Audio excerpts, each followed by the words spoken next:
Good evening, everyone.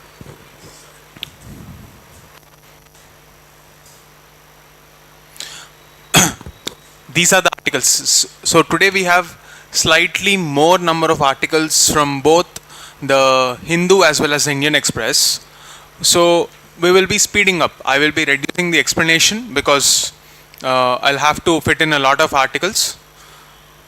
I'll cut down the explanation as much as possible, and wherever you can just directly read the facts, I will not be highlighting those facts. Whatever the things that are not explained in the article or reading between the lines, whatever points that you might miss, those points I will be highlighting here. So let's quickly sum up all the articles and look at these issues from prelims and mains lens. Okay? The first article. See, basically, if there are any freshers here and those with PSI are optional, any article written by this person, Rajmohan, it's very important, from Indian Express. Okay? He writes in Indian Express under the column name of Rajamandala. So if you are having that optional, please keep a very close tab and map most of his articles to the respective syllabus pointers. How many of you have PSI or optional? Okay. Fine.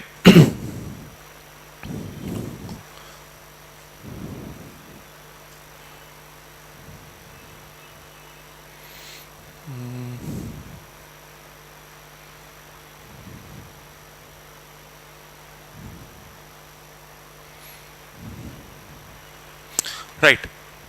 Okay. The first article is about how diplomacy, negotiation and mediation can be used as a source of power. Let's go back to the basic concepts and then I'll come to the context, how you can use it in various stages of this examination, GS2, essay, ethics, and in general, the whole thought process behind international relations. If we have to understand the core point of international relations or the subject matter of PSIR, what is that? It is about power.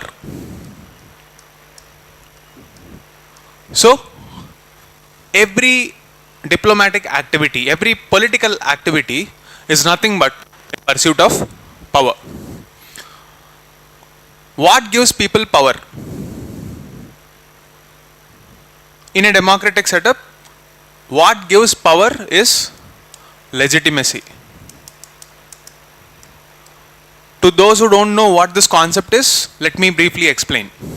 What is legitimacy? Let's say there is an authority and the level of acceptance of that authority is nothing but a measure of legitimacy. In a democracy, what gives legitimacy to the agents of the state? Let's apply this concept to democracy. What is democracy? People on one side, and then you have state.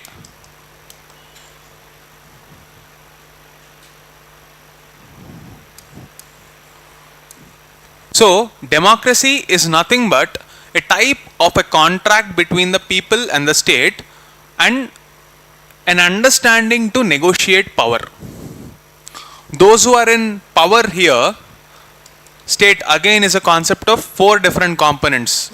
I repeat the same concept on a daily basis, but anyway, population, territory, government, sovereignty. Okay?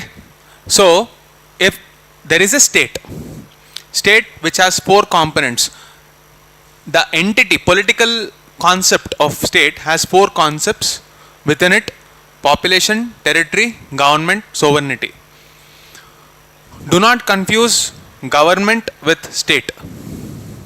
State exists forever, governments change. Okay? So, in this whole setup, what gives legitimacy to the government is democracy, where people accept. People acknowledge and accept. Right? But when it comes to international relations, there is no concept of state. Two different countries are fighting amongst themselves. There is no concept of state. There is no concept of mediator. There is no government at all. And therefore, a global system where there is no government, it is characterized by anarchy. What is anarchy? A state where you do not have any centralized control, so that the units are not fighting amongst themselves. In this kind of a scenario, you definitely need someone to stop. A third party is definitely necessary to stop a war between two factions. Two different parties are fighting.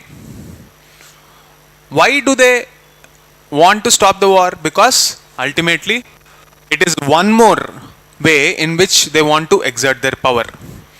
Let's say in the present article, the writer is talking about how Pakistan and Afghanistan are having a conflict. Okay, a prelims question. What is Durand line? The border between Afghanistan and Pakistan. Good. So, let's say there are some border skirmishes. There are some problems there. Two warring factions are not having a amicable solution. Now it escalated into a terrorist attack, and now there is a problem of Taliban. There is an accusation that Pakistan is supporting terrorists. Now Pakistan is also facing the same problem. Pakistan accuses Afghanistan that Taliban is encouraging some terrorist organizations that are attacking Pakistan. Usually in this kind of a situation, historically, the wealthier, more powerful nations acted as intermediaries, tried to resolve this conflict, because there is no central figure in the globe, in the global order. Not even UN.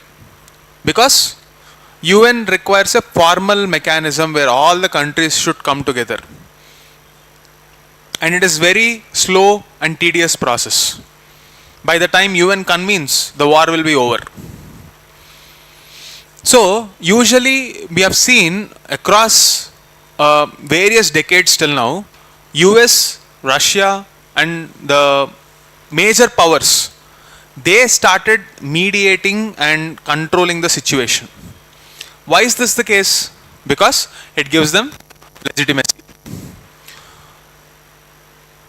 It gives them some sort of a leverage because they resolved a conflict. They want to use this leverage to negotiate further power somewhere down the line. Let's say they want to use this diplomatic win to gain some economic sanction, like economic leverage in the country. Let's say if there is a war between two countries, one third party intervened and settled the conflict. They want to take advantage of that situation, and that is the nature of power. Power has various dimensions. You can exhibit your economic power, military power. These two broadly talk about the hard power. And then on the other side, you have something called soft power, which cannot be quantified. If I say this country is powerful, you can talk about the amount of wealth they have, the kind of military strength they have. But when it comes to soft power, you cannot exactly measure.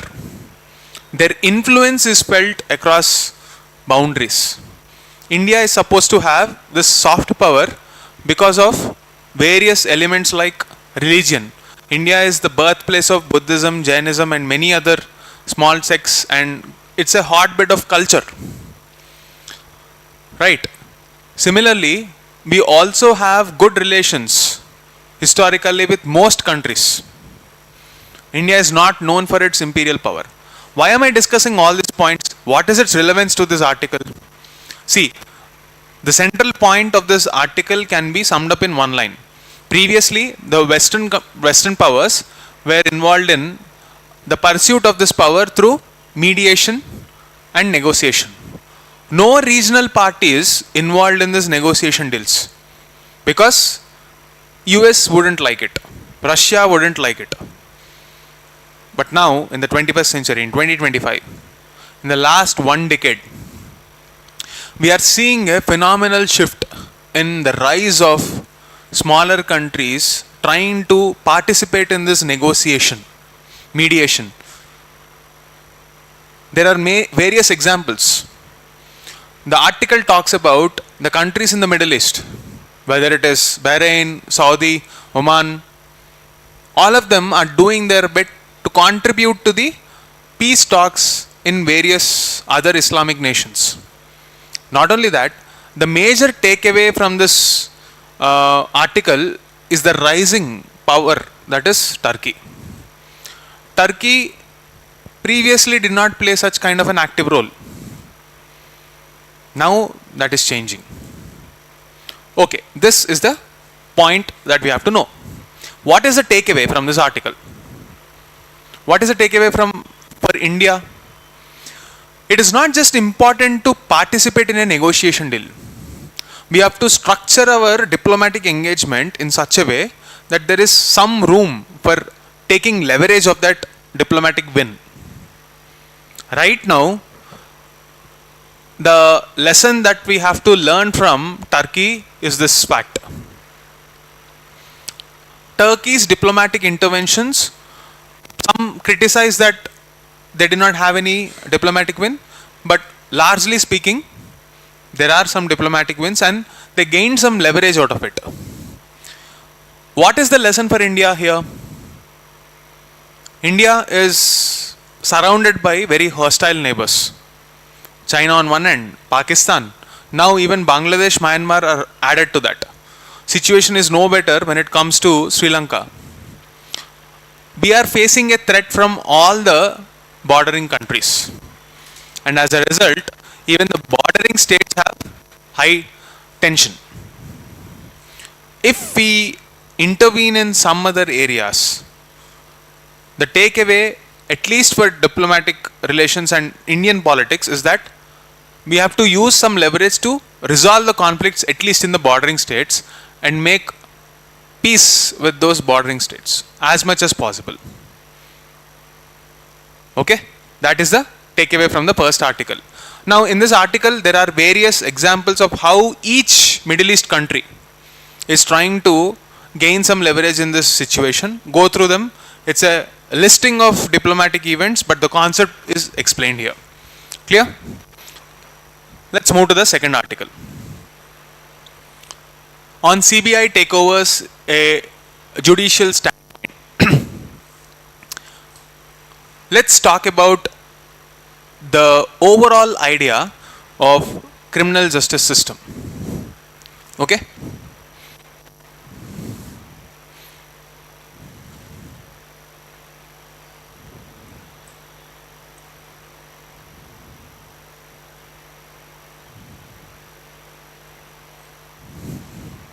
Okay, let's use this.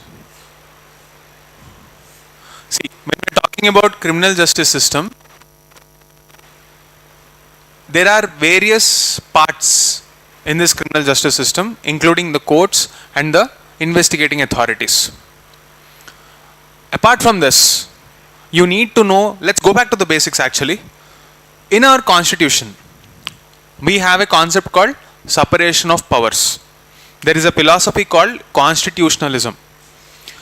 As an extension to the previous article, let's imagine we are trying to see how the power in a democracy is not concentrated in a single hand. And the constitutional makers felt that we have to link this concept of power in such a way that no single authority will have all the power. And this philosophy is called constitutionalism. Whenever the word ends with ism, it indicates an ideology. So constitutionalism is an ideology based on the constitution, okay, where the book itself imposes restrictions on this power. How? through the doctrine of separation of powers. How did the constitutional makers decide that we will carry out this separation of powers? By dividing the government into three different wings: legislature, executive, and judiciary. Right? So, each wing of the government acted as a check on the other, and no single authority will have, disproportionate power. Now we are talking about legislature and executive. What is this legislative domain? We are talking about a scenario where center and states divide their power between themselves. Okay? This concept is called federalism. Now, as per our constitution's federal design, we have many areas where laws can be made. One is union list, and the other is state list. Third one is the concurrent list. Apart from this, if there are any new topics which are not framed at the time of the constitution, though they are called residual powers, and they are going to union. Okay? Why is it like that? Because if you put it in the hands of the state, many states can fight over authority over them. So to bring uniformity, residual powers are placed with the union. Now, when it comes to law enforcement, there is a catch. Laws can be of two kinds. One, it can vary from state to state. Why do you think federalism as a concept, had only laws are of two kinds? One that the union makes, and the other that the state makes. As far as the jurisdiction of the police is concerned, it is residing with state. Who says so? Constitution. Constitution under Schedule 7 divided this union, state and concurrent list. Under state list, entry number 2, if I am not wrong, belongs to state. What is that entry number 2? Police. Law and order and police. Okay? So it's clear that any policing related activity belongs to state domain. What do police do? They investigate. But sometimes when you require more rigorous investigation methods, you will see intervention from the center. One such agency is CBI. CBI is actually a body which works with DOPT. Okay? Now, there is a separate act for this CBI called Delhi Special Police Establishment Act. Under this act, there are two clauses. Section 5, Section 6. Two sections, not clauses.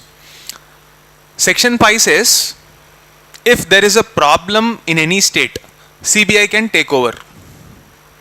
I'm just, simplifying things for you. The language may be different in the law, but just understand. Section 5 says that if there is a problem in a state, CBI can take over. But Section 6 also clarifies. Section 6 also clarifies that there is a concept called general consent. You know that state police have authority over any crime that has happened in the state. On what grounds can CBI enter? They should enter only with the permission of the state. Only when the state asks for some help, or when the courts decide that the state machinery is not delivering the intended result. Only in these two cases they should enter, right? Okay. Last year there was a stampede in Tamil Nadu. Many people died. A special investigation team was initiated, and they were carrying out a investigation.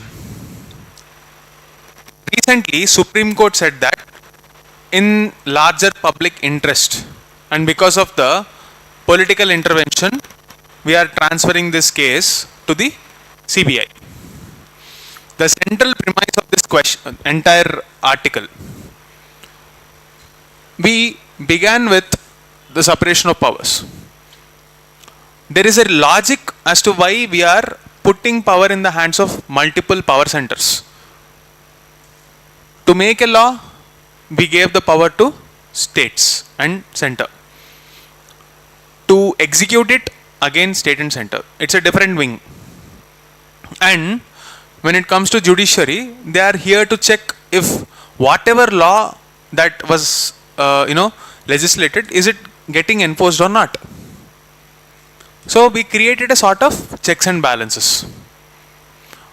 Now the question arises, can Supreme Court direct CBI to take over when there is no proof or no request for help from the state for CBI to take over?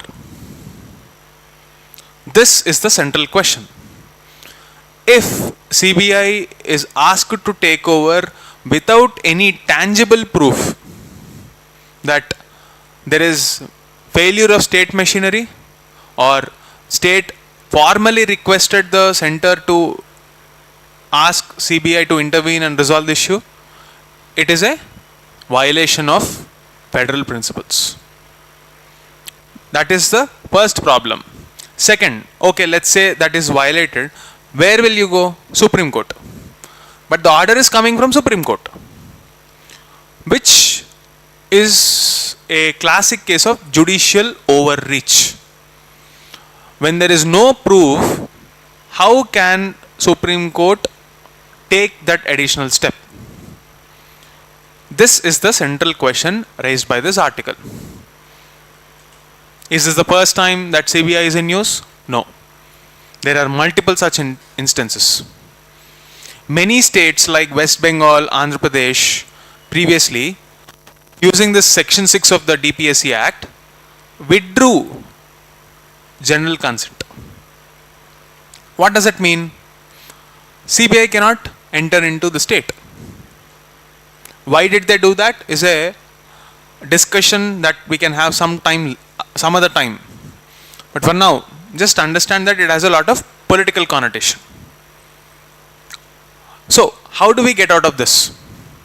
Again, we have to refer to the Supreme Court guidelines only. There are many instances where Supreme Court in various cases itself, for example, the Eknath Shinde versus State of Maharashtra case, or West Bengal case last year, West Bengal complained that CBI is intervening without any tangible proof. In all these instances, there are various other case laws mentioned where I will not go into the details. You can go through. Those case laws clearly stated that Supreme Court stance is very clear. Unless and until there is a proof or state asking for a formal request, they have no right to enter because it is a violation of the principle of separation of powers. And it is a established case of judicial overreach. What are the dangers of this? If this becomes a precedent, Supreme Court is a court of record, and it will set a wrong example for the future, and again it will lead to litigation. So always go back to the basics. See, due process of law is followed so that judicial overreach is not entertained. That is the crux of this article. I request you to go back and read this whole issue of CBI, extremely important.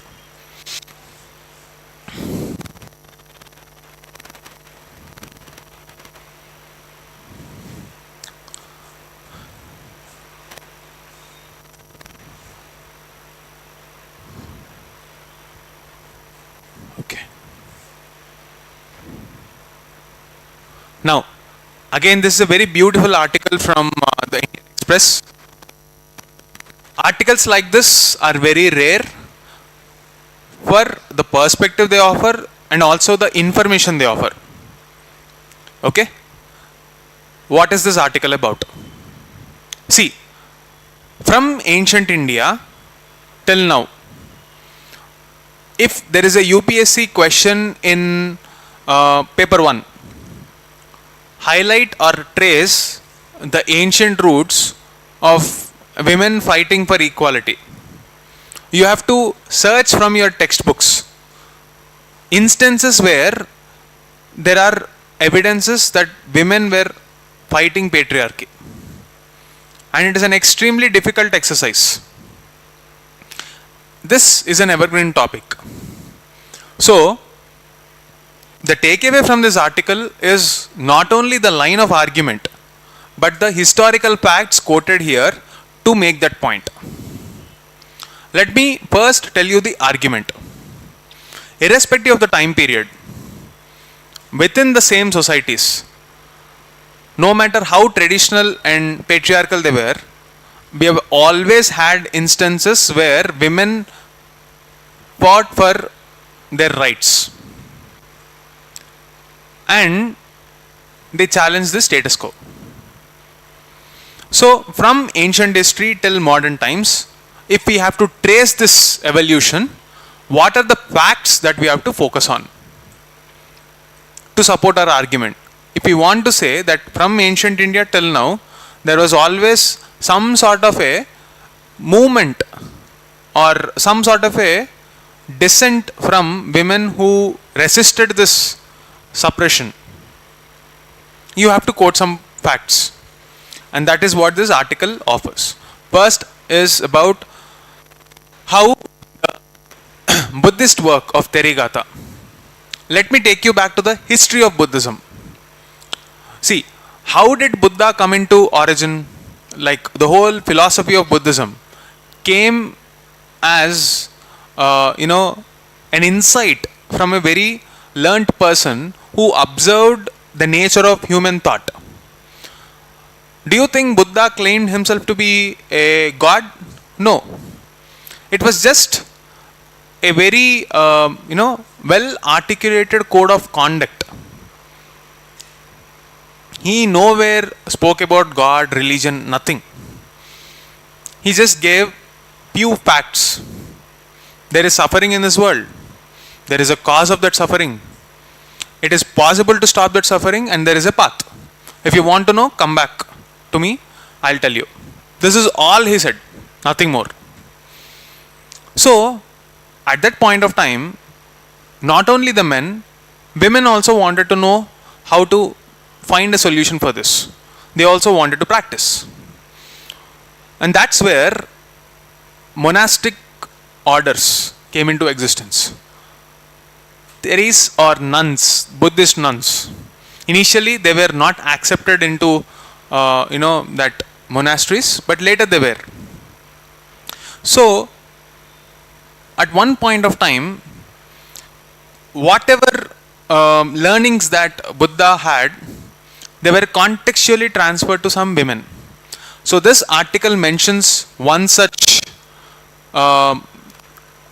anecdote where there is a nun called Tissa. So, this is a previous year question also, Tathagat. Who is called Tathagat? Buddha. Buddha told her that if you have to train yourself strictly. Whatever holds you back or overwhelms you, you can wander around the world to know the truth and get over it. So, in short, it was a message from the Buddha himself that you shouldn't restrict yourself. So, that's the first evidence or anecdotal proof that women had some advantage in Buddhist society. After that, many years later, all the sayings of this nuns were passed on to the next generations, and the Buddhist scholars compiled those oral traditions.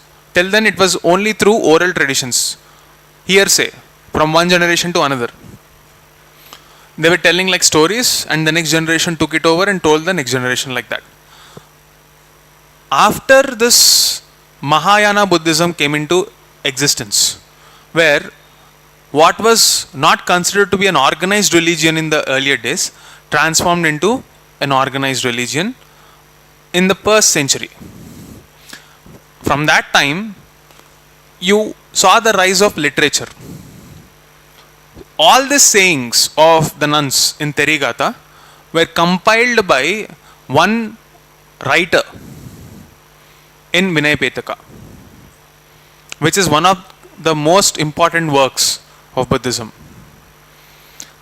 They had proofs.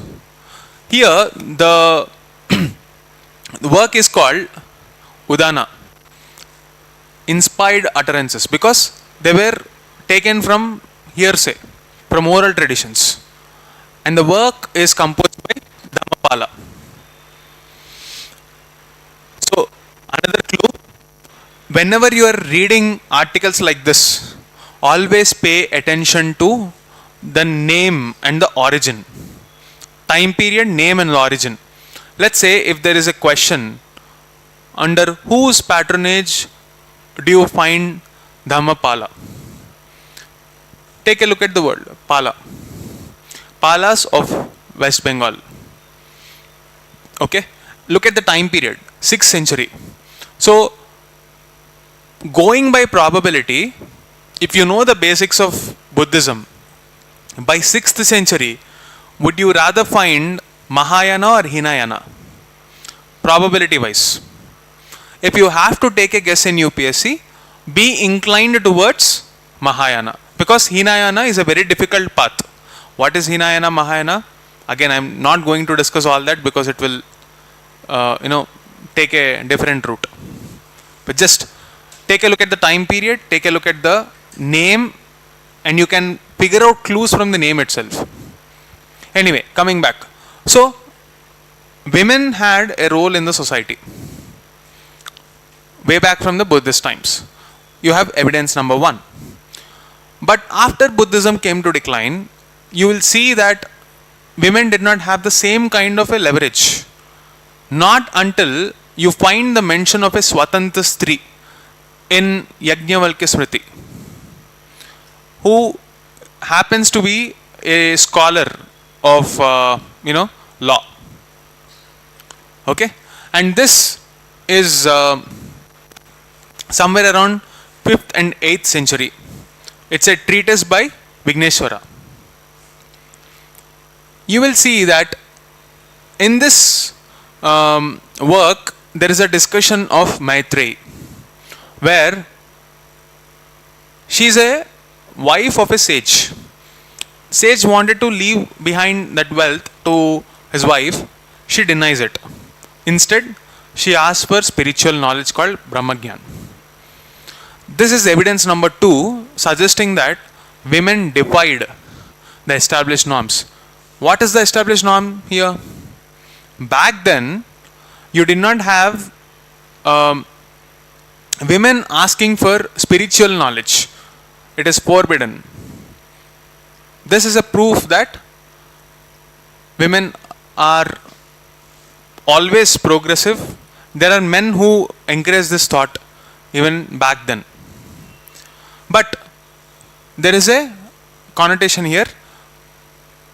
When you are going against the established norm, it should always be for a higher cause. The patterns that you have to see here, it is not for materialism. So when the difference between Indian idea of equality and the Western ideal of equality, that can also be something that you can read between the lines. look at the common pattern across history. In India, women are asking for something of higher order, not for wealth. They were asking for respect, they were asking for knowledge. And it is because that has been the traditional route of Indian philosophy. Every human being aspired for the highest possible stature. That is knowledge, spiritual knowledge, or getting detached from the cycle of wanting things. Whether it is Buddha or any other spiritual figure, they were all talking about the same thing. Desire is the cause of suffering. How do you overcome this desire? The knowledge of that methodology has been the highest pursuit. And when you deny a section of women that knowledge, not just section of women, and section of the society, I would rather say, entire gender, it is discriminatory. So the nature of that fight was to pursue something of the higher order, not for material wealth, as opposed in the West. Anyway, so you have evidence number 2. Over time, you will see that across generations, the same fight has continued in one way or the other.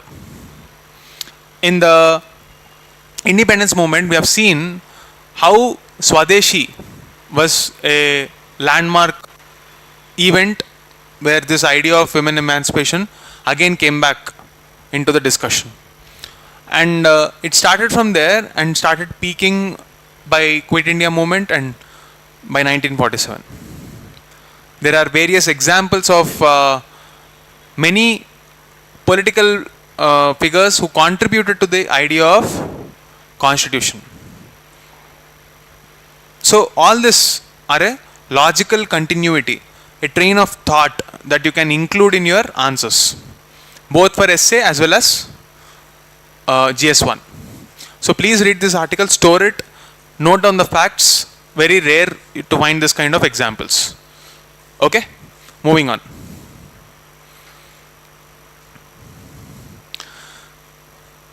There is a common thread that you can find in the rest of the articles. See, I'll tell you how to pick this article.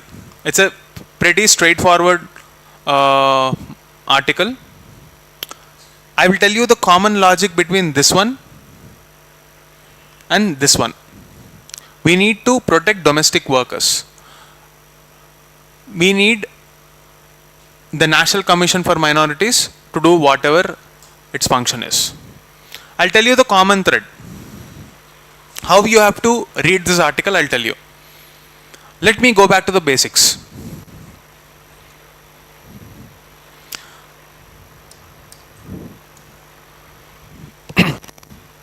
Right. We have the legislatures creating a law.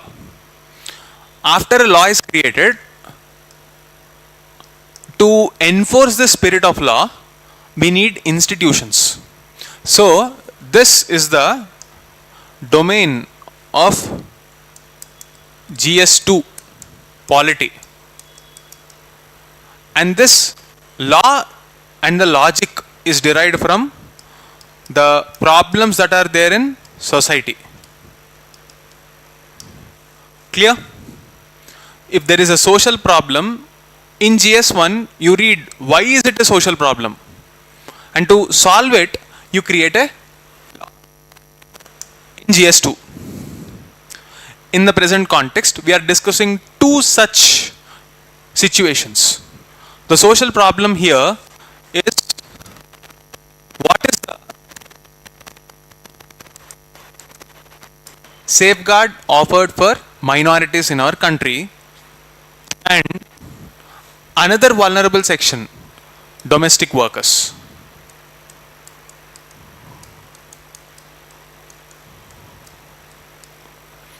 Okay?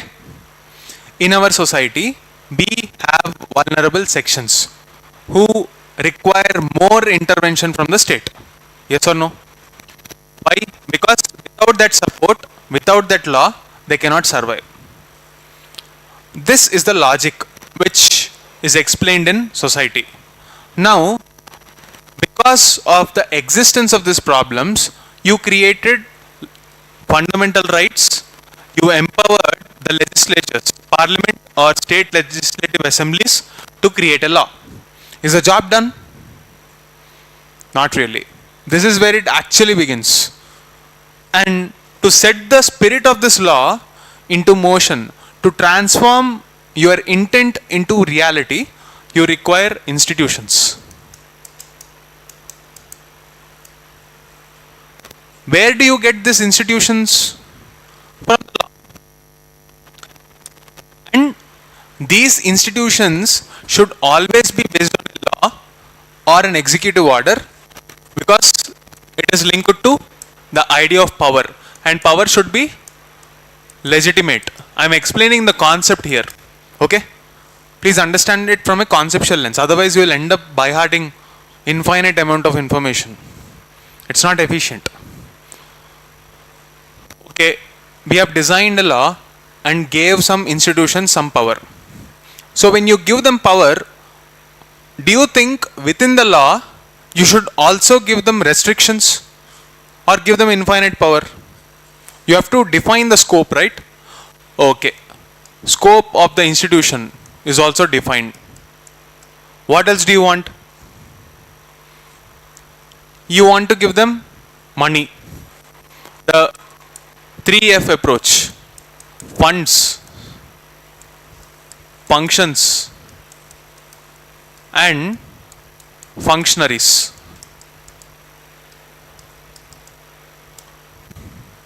Okay? What do you mean by this 3F approach? If this institution is supposed to work, you need to give them money, that is funds. You need to give them functions derived through this power. Within the scope of this power only, you have to give them, delegate some functions at different levels. You will create a hierarchy. Is it like directly Prime Minister is coming to clean your wards? No. There is a hierarchy. Okay? In various levels, these functions are delegated. And finally, it is not enough to just delegate functions. You also need to put people who are equipped enough to carry out that job. And they should be sufficient in number. Okay, you placed this, fine. Is it over? How will you close this loop? Is it functioning well or not? We have to check, right? That's why you need to have accountability mechanism. Let's say if the people are feeling that this mechanism is not working, they should have a system where they can complain. That is grievance redressal.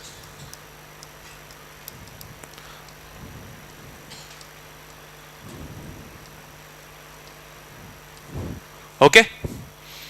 This is at the individual level, public level. Like I told you, institutions also work under hierarchy. So lower level cadre should be accountable to higher level. So you need audits, departmental audits and institutional level audits through bodies like CAG. If everything is found to be right, the system is working well. If any of this is not working, it is called a governance problem. And all of them should be time bound, because justice delayed is justice denied. Take any governance issue or any legal issue, it will be one of the issues here. Let's say, for example, in that National Commission of Minorities, the problem is everything is there except functionaries. People are not appointed. What will the government do? I mean, what will the body do? Either you don't have people, you don't have money, or you don't have power. Read the article, same thing is discussed there. It is not enough to check. It is not enough to just put a law, you have to check it from time to time. Audits are also important. Accountability is important. Okay, that covers the first article. Second half of the article, second other article is about we need to create a law for domestic workers. Again, let's start the cycle here. The problem of caste, why did it begin? Division of labor.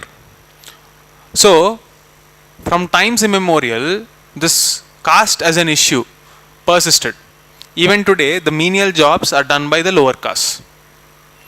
We many times discuss the concept of intersectionality. Right? So imagine an SC or ST worker is there. And if that worker is a woman, so both these discriminations will add up. This concept is called intersectionality and it will get amplified. The trouble will get amplified. This concept is called intersectionality. Clear? Now imagine a situation, there is a ST domestic worker who is subjected to some sexual violence. What should the law do? Yes, they should have a mechanism to throw the person in the jail. But it doesn't have any provision for, let's say, this woman is not subjected to any violence. It's just that the owner denied to pay any wages. Now what? So the plight of domestic workers need not be extreme crimes only. It can be day-to-day dealings. They are powerless. So the fact that society is already discriminating combined with this injustice will only amplify their situation further. And when law is supposed to safeguard the weakest, it is shocking that there is no law at all. So when there is no law, all of the other things are secondary. Why do you need a law? One, in every walk of life, there are various instances where these vulnerable sections can be subjected to discrimination. Imagine a woman, sexual violence, you have posh. But what if it is a man whose salary is denied? They don't have anywhere to go. They have no proof. It is not a binding legal contract. Therefore, the need of the hour is a law that protects domestic workers. That is the article there. Previously, Supreme Court directed the government to create a act for domestic workers. But the problem is, government did not respond. And there are various state level organizations and various states, like say for example Karnataka, trying to come up with a law for the same. But the reason why, unofficially, the reason why Karnataka is coming up with a law is because of Bangalore. It is extremely difficult to hold, maids accountable in Bangalore. They take salary, but they don't come on time, and it has been a very big issue. Recently, you have seen how Urban Club or Urban Company, a private organization, tried to bring this concept of per hour basis mates, and it became an instant hit in Bangalore. So two ends of the spectrum coexist. I'm not saying that everybody is facing that problem in Bangalore, but there are instances, and that because it is affecting the rich more than upper middle class and the rich, and because it is a problem they want to hold accountable, that's when legislations came into the picture. Right? So that should not be the case. There should be some sort of a balance. That's the point of discussion in this article.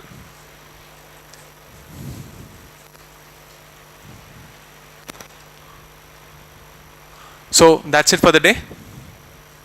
I hope it's not an information overload. I tried to explain the concepts. There are a lot of articles today. I couldn't help. So hope you go back and read all these articles. Okay. That's it for the day. Thank you.